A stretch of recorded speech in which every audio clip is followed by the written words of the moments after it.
السلام علیکم ورحمۃ اللہ وبرکاتہ۔ کیا حال ہے بچوں؟ ٹھیک ہیں؟ آپ خیریت سے ہیں؟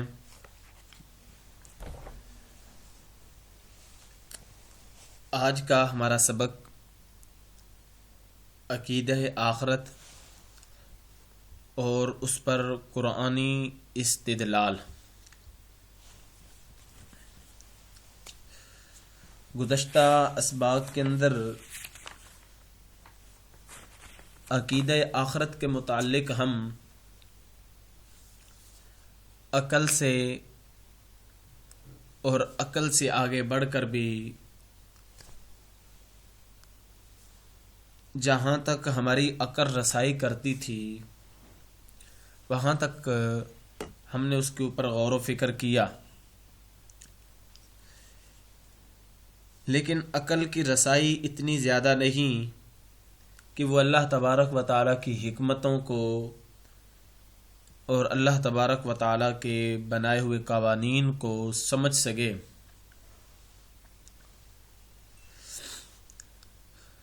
تو ہمیں ضرورت پڑی قرآن سے۔ ہم نے اللہ پاک کی اتاری ہوئی کتاب قرآن مجید کی طرف رجوع کیا، متوجہ ہوئے، تو قرآن پاک نے ہمیں بے شمار آیات کی طرف رہنمائی کی جن سے اس بات کے اوپر استدلال ہوتا ہے کہ اللہ تبارک و تعالیٰ کی ذات انسان کو دوبارہ پیدا کرنے پر قادر ہے اور قدرت رکھنے کی طاقت رکھتا ہے۔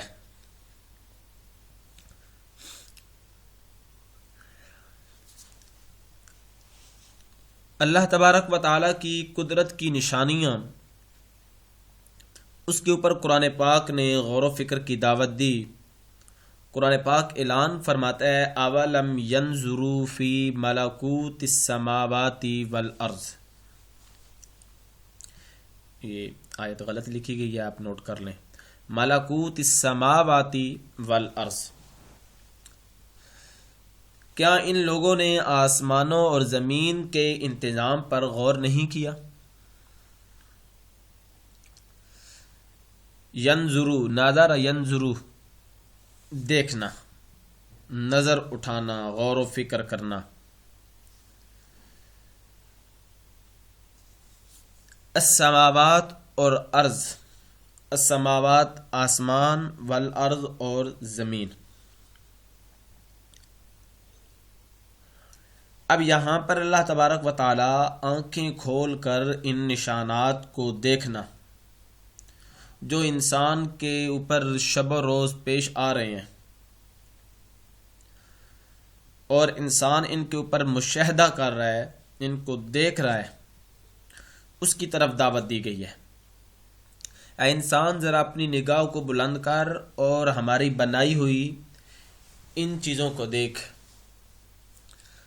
پھر اللہ پاک نے جن دو چیزوں کا ذکر کیا، السماوات، آسمان، والارض اور زمین، یہ دونوں چیزیں ایسی واضح ہیں کہ جو کسی سے ڈھکی چھپی نہیں ہیں۔ السماوات، آسمان سب کو نظر آتا ہے، والارض، زمین سب کو نظر آتی ہے۔ تو اللہ پاک نے ان دونوں چیزوں کی طرف اشارہ کرتے ہوئے جو بالکل واضح ہر انسان کی وہاں تک رسائی ممکن ہے، ان دو چیزوں کا تذکرہ فرمایا۔ اس کے بعد دوسری آیت فرمایا اَأَنْتُمْ أَشَدُّ خَلْقًا أَمِ السَّمَاءُ بَنَاهَا۔ اَأَنْتُمْ، کیا تم، اشد خلقاً، پیدائش کے لحاظ سے زیادہ مشکل ہو، ام السماء بناہا، یا آسمان کا بنانا۔ اے انسان، کیا تیری پیدائش زیادہ مشکل ہے یا آسمان کو دوبارہ بنانا زیادہ مشکل ہے؟ تو جو کہتا ہے کہ مجھے دوبارہ پیدا نہیں کیا جائے گا، کیسے اللہ تبارک و تعالیٰ پیدا فرمائیں گے؟ تو فرمایا تیرا بنانا کون سا مشکل ہے؟ ہم نے اتنا بڑا آسمان بنا لیا ہے، تیری تو اوقات ہی کوئی نہیں ہے. اتنا بڑا آسمان بغیر ستونوں کے کھڑا کر لیا، اس کا ایک نظام چلا لیا، اس کے اوپر سورج چاند ستارے ان کا ایک نظام ہے، وہ ہم نے چلا لیا. سورج چاند ستارے ان کا ایک مدار ہے، وہ اپنے مدار کے اندر حرکت کر رہے ہیں، چل رہے ہیں، کوئی اپنے مدار سے باہر نہیں نکلتا. ہم نے اتنا بڑا نظام بنا لیا ہے، اے انسان تیری تو اوقات ہی کچھ نہیں ہے، تجھے بنانا کون سا مشکل ہے. تیسری آیت پر آئیے. وَمِنْ آيَاتِهِ تَرَى الْأَرْضَ خَاشِعَةً فَإِذَا أَنزَلْنَا عَلَيْهَا الْمَاءَ اهْتَزَّتْ وَرَبَتْ. فرمایا وَمِنْ آيَاتِهِ، اس کی نشانیوں میں سے تو دیکھتا ہے ایک نشانی زمین کو، خاشعۃً جو جھکنے والی ہے، عاجزی کرنے والی، خاشعہ. فَإِذَا أَنزَلْنَا، جب ہم اس کے اوپر اتارتے ہیں، الماء پانی کو، اہتزت وربت، تو وہ لہلا اٹھتی ہے، اس کے اندر جان آ جاتی ہے. ان الذی احیا لمحیی الموتى، اسی طرح ہم مردہ زمین کو زندہ کرتے ہیں، اور انہ علی کل شیء قدیر، بے شک ہماری چیز پر قدرت رکھنے والے ہیں. فرمایا ایک زمین ایسی جو بنجر ہو چکی ہے، ضائع ہو چکی ہے، ہم اس زمین پر پانی برساتے ہیں، زمین کے اندر کھیت اگ آتے ہیں، پھر وہ کھیت لہلانے لگتے ہیں. اسی طرح انسان پیدا کیا، موت آ جائے گی، ختم ہو جائے گا، پھر ہم اسی انسان کو دوبارہ پیدا کر دیں گے، پھر اسی انسان کو دوبارہ بنائیں گے، اٹھائیں گے. جس طرح ہم بنجر زمین کو دوبارہ اس کے اندر فصل کو اگا سکتے ہیں، اسی طرح انسان تجھے بھی ہم دوبارہ پیدا کر سکتے ہیں. آیت نمبر 4. ان کنتم فی ریب من البعث فانا خلقناکم من تراب. اے انسان کیا تو شک میں پڑ گیا ہے، من البعث دوبارہ جی اٹھنے میں، دوبارہ پیدا ہونے میں تو شک میں پڑ گیا ہے. فرمایا انا خلقناکم من تراب، ہم نے تجھ کو مٹی سے پیدا کیا ہے. جب ہم نے بے جان مٹی سے تجھ کو پیدا کر لیا تو کیا ہم دوبارہ تجھے پیدا نہیں کر سکتے؟ کر سکتے ہیں. اس کے اندر اللہ پاک نے ایک بڑی گہرائی والی بات کہی اور انسان کو سمجھایا.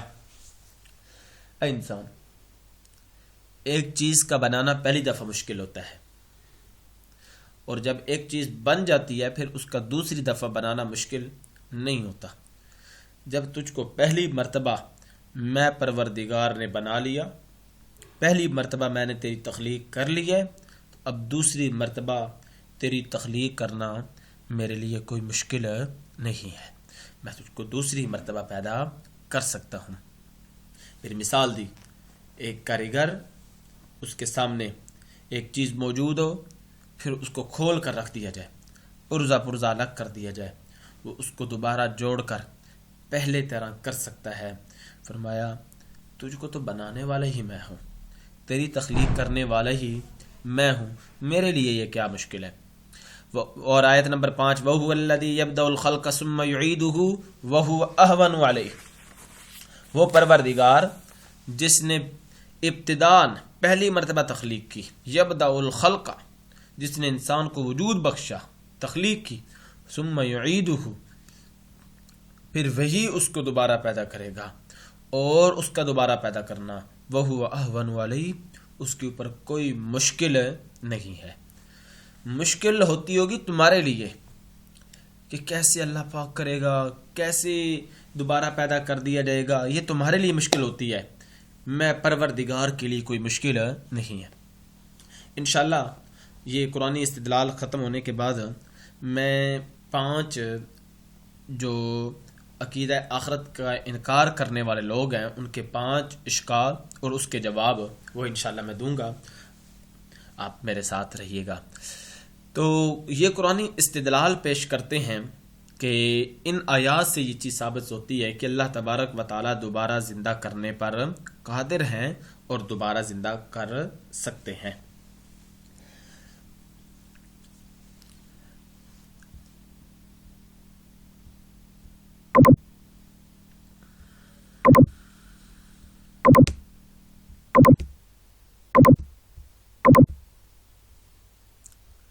جی، انسانی زندگی پر عقیدہ آخرت کے اثرات۔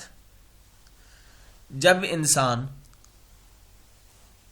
عقیدہ آخرت کو مان لیتا ہے، عقیدہ آخرت پر ایمان اور یقین رکھتا ہے کہ میں نے مرنا ہے اور مرنے کے بعد دوبارہ زندہ ہونا ہے، یہ میری یہاں کی زندگی یہ بالکل معمولی زندگی ہے، ختم ہونے والی زندگی ہے، اور آخرت کی زندگی میری ہمیشہ کی زندگی ہے، اور میں نے رب کے سامنے پیش ہونا ہے، یہاں پر جتنے میں نے اعمال کیے ان اعمال کا وہاں پر مجھ کو بدلہ دیا جائے گا۔ جب انسان یہ اپنے اندر عقیدہ پیدا کر لیتا ہے تو یہ عقیدہ پیدا کرنے کی وجہ سے پھر اس کے اندر عمدہ قسم کے اخلاق پیدا ہو جاتے ہیں، اس کے اندر بہترین قسم کے کمالات پیدا ہو جاتے ہیں۔ کون کون سے کمالات پیدا ہوتے ہیں؟ جی دیکھیے گا، عقیدہ آخرت کی وجہ سے انسان کے اندر تقوی اور پرہیزگاری آ جاتی ہے۔ قرآن پاک اس بات کو اعلان کرتا ہے، واتقوا اللہ واعلموا انکم ملاقوہ، تقوی اختیار کرو، اللہ سے ڈرو، واعلموا انکم ملاقوہ، اگر تم اس بات کا یقین ہو کہ تم نے رب تعالیٰ سے ملاقات کرنی ہے، تم نے رب تعالیٰ کے پاس جانا ہے تو تقوی اختیار کرو، رب کا ڈر اور خوف تمہارے دل کے اندر ہو۔ جب رب کا ڈر اور خوف بندے کے دل کے اندر ہوگا تو بندہ تقوی اختیار کرے گا، گناہوں سے بچے گا۔ تقوی کا معنی اور مفہوم گناہوں سے بچنا۔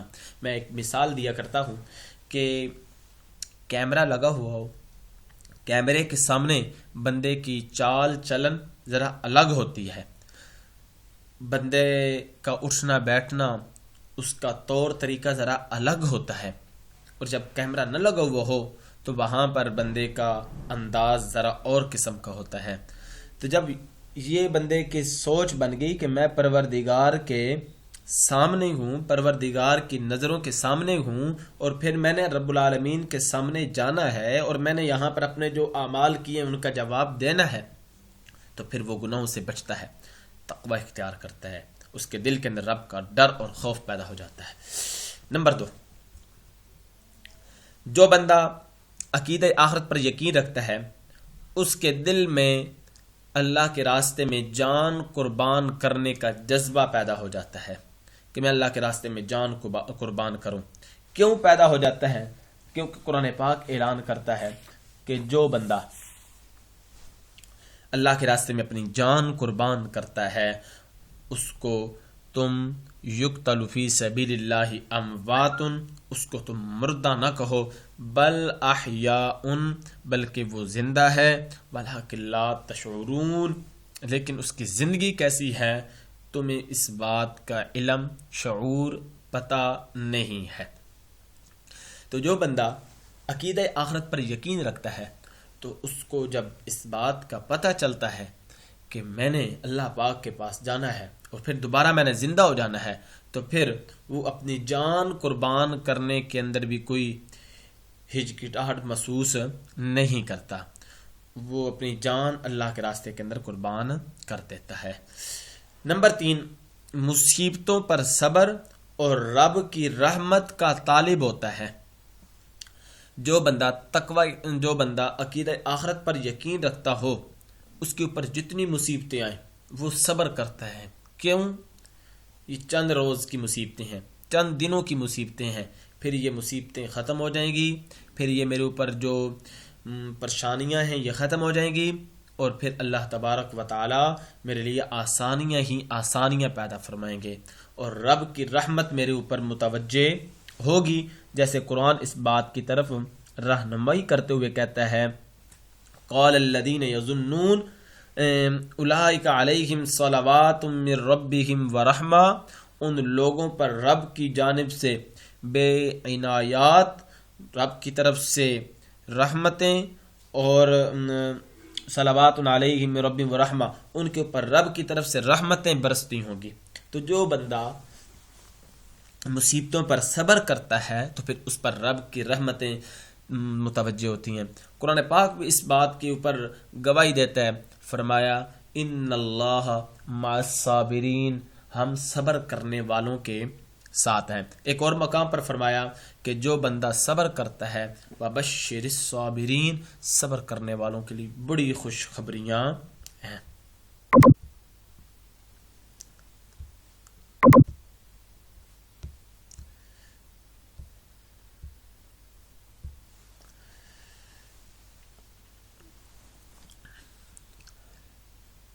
جو بندہ عقیدہ آخرت پر یقین رکھتا ہو تو اس کے اندر بہادری کا جذبہ پیدا ہو جاتا ہے، وہ بہادر بن جاتا ہے۔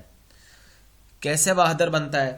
قرآن اس بات کو بیان کرتا ہے، فرمایا قال الذین یظنون انہم ملاقو اللہ، جو لوگ یقین رکھتے ہیں کہ وہ رب تعالیٰ سے ملاقات کریں گے، کم من فئۃ قلیلۃ غلبت فئۃ کثیرۃ باذن اللہ، پھر وہ چھوٹی سی جماعت ہوتی ہے اور ایک بڑی جماعت کے اوپر وہ اللہ کی مدد و نصرت سے غلبہ پا لیتے ہیں۔ کیوں؟ ان کے دلوں کے اندر بہادری کا جذبہ ہوتا ہے۔ ہم نے اللہ کے راستے کے اندر اپنی جان قربان کرنی ہے، ہم نے اپنے آپ کو اللہ کے سامنے پیش کر دیا ہے۔ ایک فرق سمجھیے گا، کافر موت سے ڈرتا ہے، مومن موت سے ڈرتا نہیں۔ فرق کیا ہے؟ کافر کیوں ڈرتا ہے اور مومن کیوں نہیں ڈرتا؟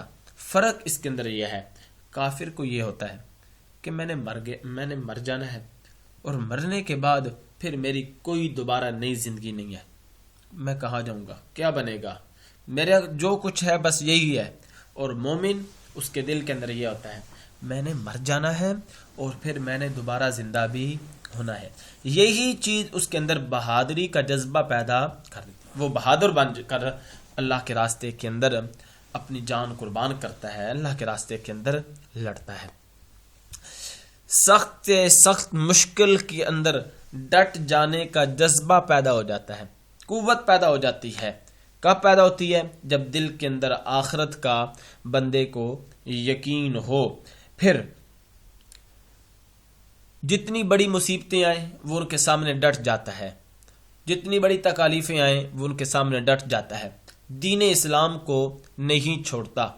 کیوں نہیں چھوڑتا؟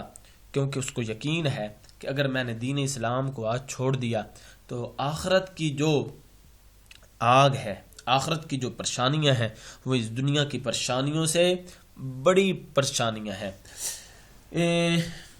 حدیث پاک کے اندر آیا، اللہ کے نبی صلی اللہ علیہ وسلم فرماتے ہیں کہ لوگ وہاں پر جمع ہوں گے، پوچھا جائے گا تم دنیا کے اندر کتنا رہ کر آئے ہو؟ اللہ کے رسول ہم ایک دن، کوئی فرمائے گا آدھا دن، کوئی کہے گا ایک دن سے بھی کچھ عرصہ، کچھ ٹائم کم۔ یعنی دنیا ان کو آخرت کے مقابلے کے اندر اتنی معمولی لگے گی۔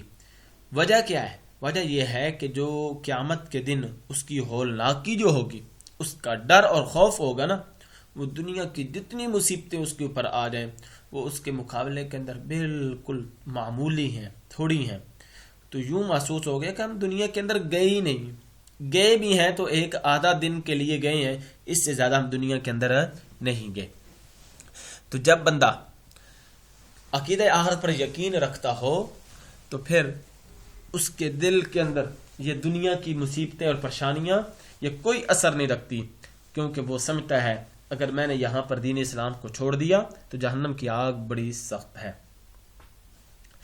نیک کاموں کے اوپر ابھارنا، عقیدہ آخرت کی وجہ سے انسان نیک کاموں کے اوپر اپنے آپ کو ابھارتا ہے۔ کیسے؟ قرآن اعلان کرتا ہے وَمَا تُنْفِقُوا مِنْ خَيْرٍ يُوَفَّ إِلَيْكُمْ وَأَنْتُمْ لَا تُظْلَمُونَ، جو کچھ تم اللہ کے راستے میں خرچ کرتے ہو تم کو اس کا پورا پورا بدلہ دیا جائے گا. یوفی الیکم، پورا پورا بدلہ دیا جائے گا، پورا بدلہ ملے گا. وانتم لا تظلمون، اور تمہارے اوپر ظلم بھی نہیں کیا جائے گا کہ تمہارے اعمال زیادہ ہوں اور بدلہ تمہیں کم دیا جائے. نہیں. تو جب یہ بندے کے دل کے اندر چیز پیدا ہو جاتی ہے کہ جو کچھ میں یہاں پر خرچ کروں گا مجھے اس کا بدلہ پورا ملے گا، تو پھر وہ اللہ کے راستے کے اندر بڑھ چڑھ کر حصہ لیتا ہے، بڑھ چڑھ کر اللہ کے راستے میں مال خرچ کرتا ہے. جو بندہ عقیدہ آخرت پر یقین رکھتا ہو اس کے دل سے کنجوسی اور تنگ دلی نکل جاتی ہے. قرآن پاک اعلان کرتا ہے وَلَا يَحْسَبَنَّ الَّذِينَ يَبْخَلُونَ بِمَا آتَاهُمُ اللَّهُ مِنْ فَضْلِهِ هُوَ خَيْرًا لَهُمْ بَلْ هُوَ شَرٌّ لَهُمْ سَيُطَوَّقُونَ مَا بَخِلُوا بِهِ يَوْمَ الْقِيَامَةِ. جن لوگوں کو اللہ پاک نے اپنے فضل سے مالدار کیا ہے پھر وہ اس میں سے بخل کرتے ہیں تو وہ یہ نہ سمجھے کہ ان کے لیے اچھا ہے، بلکہ در حقیقت یہ ان کے حق میں برا ہے. جس مال میں وہ بخل کرتے ہیں وہی قیامت کے روز ان کے گلے میں توق بنا کر ڈال دیا جائے گا. تو جو بندہ عقیدہ آخرت پر یقین رکھتا ہے تو اس کے دل سے کنجوسی اور اس کے دل کے اندر سے تنگی نکل جاتی ہے، سخی ہو جاتا ہے. کیوں سخی ہو جاتا ہے؟ یہ مال یہ چند روز میرے پاس ہے، آج ہے کل نہیں ہوگا، اس لیے وہ اس کو اللہ کے راستے میں خرچ کرتا ہے. جتنا اللہ کے راستے میں خرچ کر لو بہتر ہے، میں نے تو کل مر جانا ہے، میرا یہ کس کام کا. تو وہ اللہ کے راستے میں کیا کرتا ہے؟ خرچ کر دیتا ہے. اور اس سے سود خوری کے فوائد جو ہیں زہری فوائد ان کو انسان چھوڑ دیتا ہے. عقیدہ آخرت پر یقین رکھنے کی وجہ سے انسان سود خوری کے زہری فوائد کو چھوڑنے کے لیے تیار ہو جاتا ہے. کیوں تیار ہوتا ہے؟ اس کے دل کے اندر آخرت کا ڈر اور آخرت کا خوف ہوتا ہے. قرآن پاک اعلان فرماتا ہے وَاتَّقُوا يَوْمًا تُرْجَعُونَ فِيهِ إِلَى اللَّهِ. جو بندہ تقوی اختیار کرے اور اللہ کے سامنے حاضر ہونے سے ڈر جائے کہ میں نے اللہ کے سامنے حاضر ہونا ہے، میں نے اللہ کے دربار کے اندر جانا ہے. جو بندہ جس کے دل کے اندر یہ چیز پیدا ہو جائے تو پھر وَاتَّقُوا، تو وہ تقوی اختیار کرتا ہے، اس کے دل کے اندر ڈر آ جاتا ہے کہ میں نے پروردگار کے سامنے کھڑے ہونا ہے. پھر وہاں پر یہ جو میں حرام طریقے سے مال کما رہا ہوں مجھے اس کا حساب دینا پڑے گا. جب یہ اس کے دل کے اندر ڈر آتا ہے تو پھر وہ سود کے جو زہری فائدے وقتی طور پر نظر آ رہے ہوتے ہیں ان کو وہ چھوڑنے کے لیے تیار ہو جاتا ہے. اس کے بعد جو دنیاوی ساز و سامان ہے ان کو چھوڑ دیتا ہے، ان سے بے نیاز ہو جاتا ہے. دنیاوی ساز و سامان سے بالکل وہ بے نیاز ہو جاتا ہے، اس کو چھوڑ دیتا ہے. قرآن پاک اعلان کرتا ہے لا یغرنک تقلب الذین کفروا فی البلاد متاع قلیل ثم مأواہم جہنم وبئس المہاد. میری لا یغرنک تقلب الذین کفروا فی البلاد، فرمایا نہ دھوکے میں ڈالے تقلب الذین کفروا فی البلاد، تجھ کو یہ لوگوں کا مال و دولت یہ تجھے دھوکے میں نہ ڈالے جو شہروں کے اندر رہ رہے ہیں. متاع قلیل، یہ صرف چند روزہ مال ہے، چند دن کی زندگی ہے. ثم مأواہم جہنم، پھر ان کا ٹھکانہ جہنم ہے. وبئس المہاد، اور کیا ہی بری جگہ ہے رہنے کی. لیکن الذین اتقوا، لیکن وہ لوگ جو تقوی اختیار کرتے ہیں، ربہم، اپنے رب سے ڈرتے ہیں، لہم جنات، ان کے لیے باغات ہیں، تجری من تحتها الانہار، جس کے نیچے نہریں بہتی ہیں، خالدین فیہا، ہمیشہ ہمیشہ کے لیے اس جنت کے اندر رہیں گے. خالدین فیہا نزلا من عند اللہ، یہ رب کی طرف سے ان کے اوپر مہمان نوازیاں ہوں گی، یہ رب کی طرف سے ان کے اوپر کرم ہوگا. نزلا من عند اللہ، یہ رب کی طرف سے ان کے لیے مہمان نوازیاں ہوں گی. رب میزبان اور جنتی رب کے مہمان ہوں گے. سبحان اللہ. رب میزبان اور جنتی رب کے مہمان. فرمایا نزلا من عند اللہ وما عند اللہ خیر للابرار. اور اللہ کے ہاں جو کچھ ہے خیر للابرار، یہ نیک لوگوں کے لیے سب سے بہترین بدلہ ہے. اللہ کے لیے جو بدلہ ہے نیک لوگوں کے لیے بدلہ ہوگا. خلاصہ کلام یہ نکلا، عقیدہ آخرت کی وجہ سے انسان برائیوں سے بچ کر نیک اعمال کرنے والا بن جاتا ہے. عقیدہ آخرت کی اہمیت وہی ہے جو توحید اور رسالت کی اہمیت ہے. جس طرح ایک مسلمان پر توحید، رسالت، ان کے اوپر ایمان رکھنا ضروری، اسی طرح عقیدہ آخرت پر بھی ایمان رکھنا ضروری. اگر کوئی بندہ عقیدہ آخرت کا انکار کرتا ہے کہ مرنے کے بعد دوبارہ زندہ ہونا، اس کا انکار کرتا ہے، انکار کرنے والا بندہ یہ اسی طرح انکار کر رہا ہے جس طرح ایک کافر اللہ تبارک و تعالیٰ کی توحید کا اور ایک کافر نبی پاک صلی اللہ علیہ وسلم کی رسالت یا باقی انبیاء کی رسالت کا انکار کرتا ہے. تو عقیدہ آخرت پر بھی ایمان رکھنا ہے، عقیدہ رسالت پر بھی ایمان رکھنا ہے، عقیدہ توحید پر بھی ایمان رکھنا ہے. اب اس کے بعد میں تھوڑی سی وضاحت کرنا چاہوں گا. آپ ذرا اپنی کاپیاں کھول لیں، اس کے اوپر یہ چیز نوٹ کر لیں.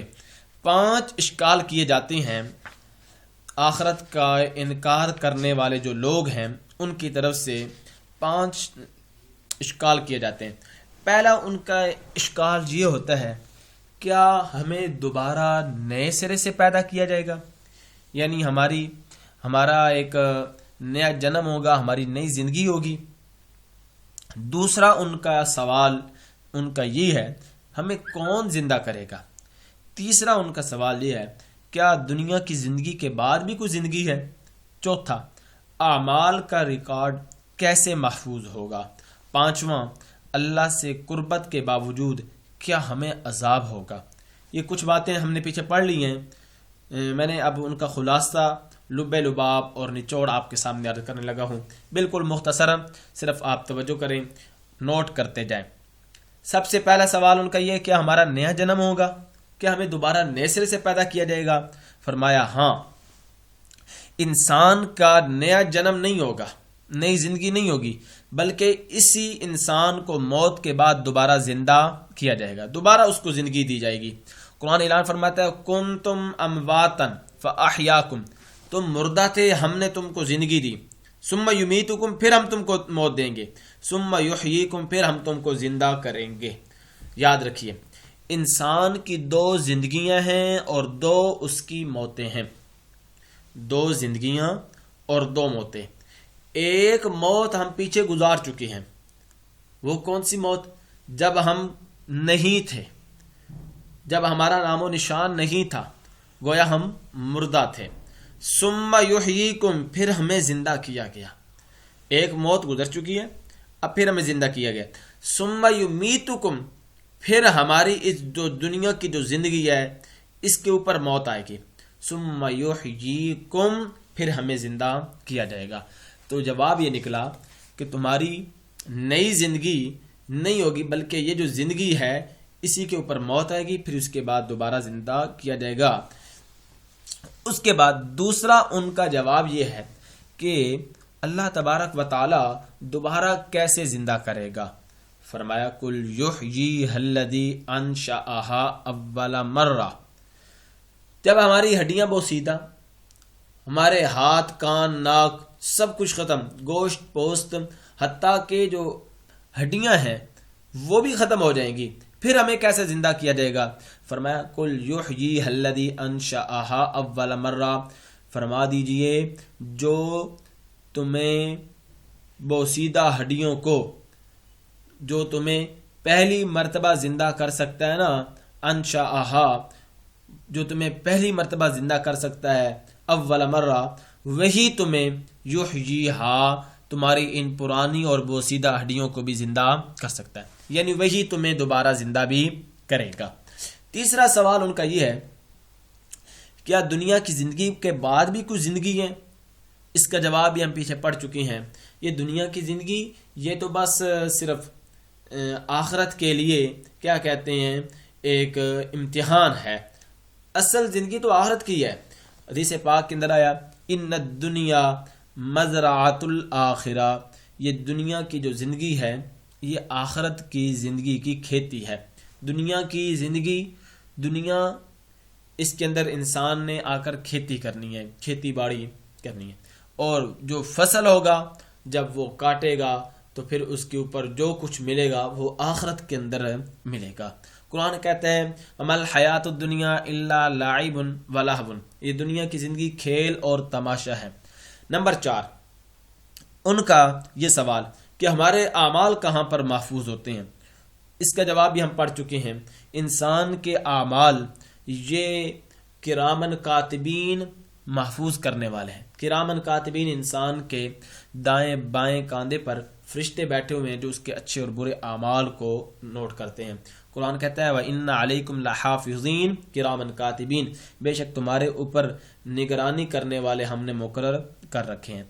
5واں ان کا اعتراض یہ ہے، اس کی مثال میں نے دی تھی کہ جس طرح آج ٹیپ ریکارڈر کے اندر یا موبائل وغیرہ کے اندر ویڈیو اور آڈیو آواز ریکارڈ ہو جاتی ہے اور بعد کے اندر بھی 2 4 سال 10 سال تک انسان کو وہ آواز سنائی دی جا سکتی ہے، اسی طرح اللہ تبارک و تعالی انسان کے اعمال کو ریکارڈ کر لیتے ہیں، محفوظ کر لیتے ہیں۔ کل قیامت کے دن ہر عمل انسان کی آنکھوں کے سامنے ہوگا۔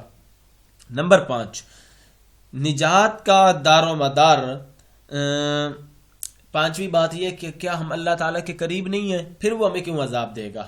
تو اس کا جواب یہ ہے کہ نجات کا دار و مدار قربت پر نہیں ہے۔ نوٹ کرنا، نجات کا دار و مدار قربت پر، نسبت پر نہیں۔ میں دوبارہ سوال دہراؤں پھر بات آگے کریں۔